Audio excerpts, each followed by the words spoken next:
ช้ได้นะวันทุกวันไม่ต้องอ่อนน้อยสัปดาห์ก็พาแวะกินมันกินกันอยู่เลยนะแถวนั้น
เป็นร้านข้าวแกง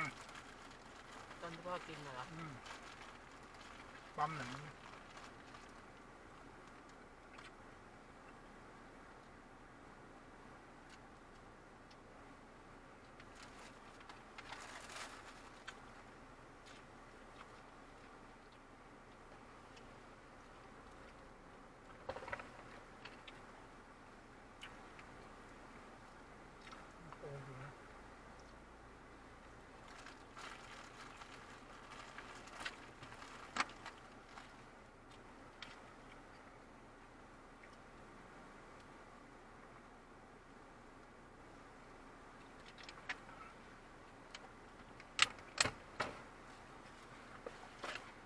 นั่งหาวอสแล้ว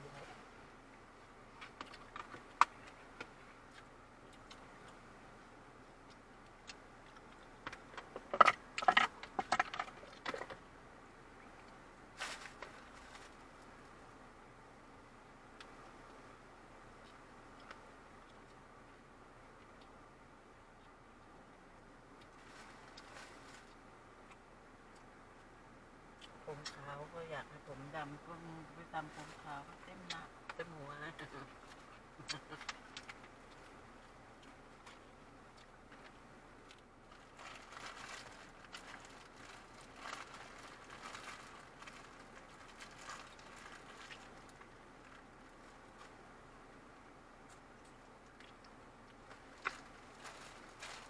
แกก็อายุเยอะแล้วมั้งนะแต่เยนั่นพี่สาวหมอหนุ่ม50เลย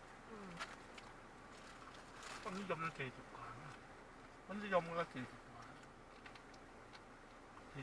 49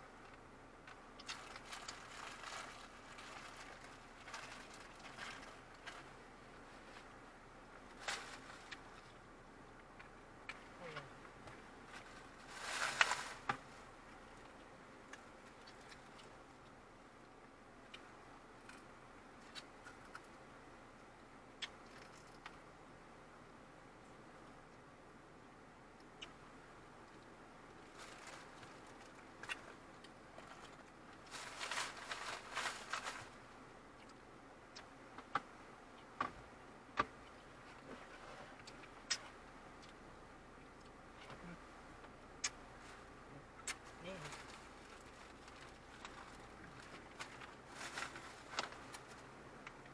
อร่อยอ่ะ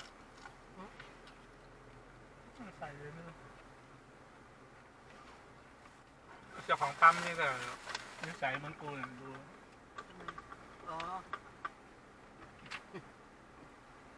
กูเงินเท่ามึงเนี่ยกูจะทำทุกวัน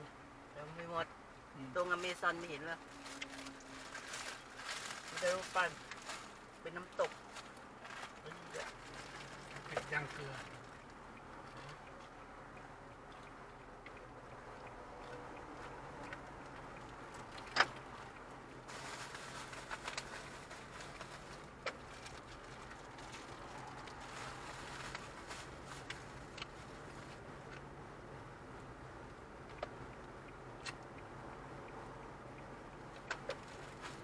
อดอย่างนี้นะมึงทำเป็นแจ่วแล้วก็เจงยิ่งอร่อยเข้าไปใหญ่ไปถึงเลย อร่อย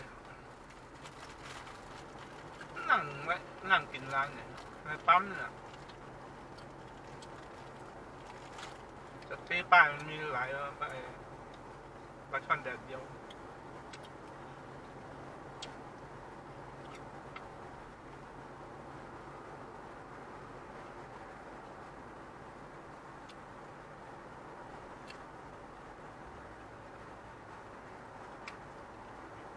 สองร้านใหญ่ๆผ่านกัน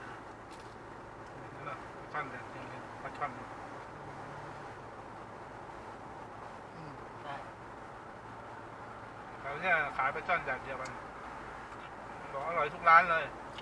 ร้านไหนก็ได้แวะได้แวะได้หมด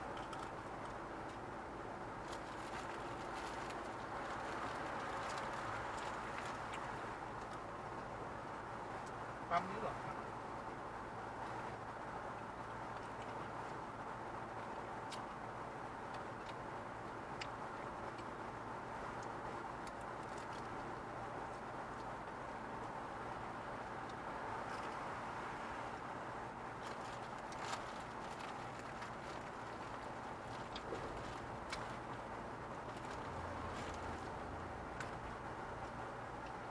นะอร่อยนะ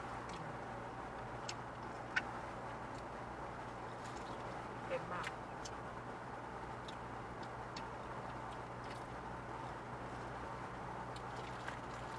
ขายได้มาตัวละ100กินกระเป๋าเล่น